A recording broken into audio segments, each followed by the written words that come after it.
पाहताय JB TV news. बातमीत सत्यता हीच आमची ओळख।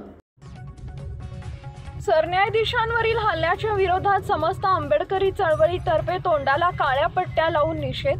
सर्वोच्च न्यायालयाचे सरन्यायाधीश भूषण गवई यांच्यावर न्यायालयात ॲडव्होकेट राकेश किशोर तिवारी यांनी बूट फेकून मारल्याच्या विरोधात समस्त आंबेडकरी चळवळीतर्फे धुळे शहरात क्युमाइन क्लब समोर तोंडाला काळ्या पट्ट्या लावून तीव्र निषेध करण्यात आला। यावेळी हल्लेखोर राकेश तिवारीसह समाज माध्यमांवर जातीयवादी कमेंट करणाऱ्यांवर देशद्रोह आणि संविधानाचा अपमान केल्याप्रकरणी गुन्हे दाखल करण्याची मागणी करण्यात आली आहे। या संदर्भात प्रशासनाला शिष्टमंडळातर्फे निवेदन देण्यात आले।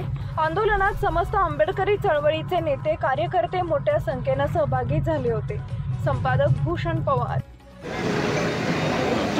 समस्त आंबेडकरी युवक आणि भारतीय नागरिक धुळे शहरातील यांच्या वतीने ज्या संविधानावर हल्ला करण्यात आला आहे, हा जो संविधानावर हल्ला आहे, हा हल्ला कोणी एका माणसाने नाही केला आहे, तर एक नीच प्रवृत्तीने केलेला आहे। याच्याने आमच्या समस्त भावना दुखावल्या गेल्या आहेत। यासाठी धुळेकर, समस्त आंबेडकरी युवक आणि आमच्या सगळ्या समाज बांधवांच्या वतीने आम्ही या घटनेचा जाहीर निषेध करण्यासाठी एक दिवसीय धरणे आंदोलन या ठिकाणी आयोजित केलं आहे। आणि यामध्ये कोणी कुठल्या पक्षाचा नाही, कोणी कुठल्या धर्माचा नाही, कुठल्या जातीचा नाही, हा एक भारत देशाचा नागरिक आहे, हा एक या समाजाचा नागरिक आहे।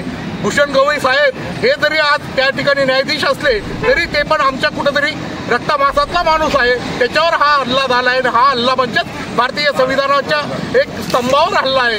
या हल्ल्याचा जाहीर निषेध या ठिकाणी समस्त आंबेडकरच्या वतीने आणि संपूर्ण आमच्या इथे जमलेल्या सगळ्याच बांधवांच्या वतीने आम्ही करतो।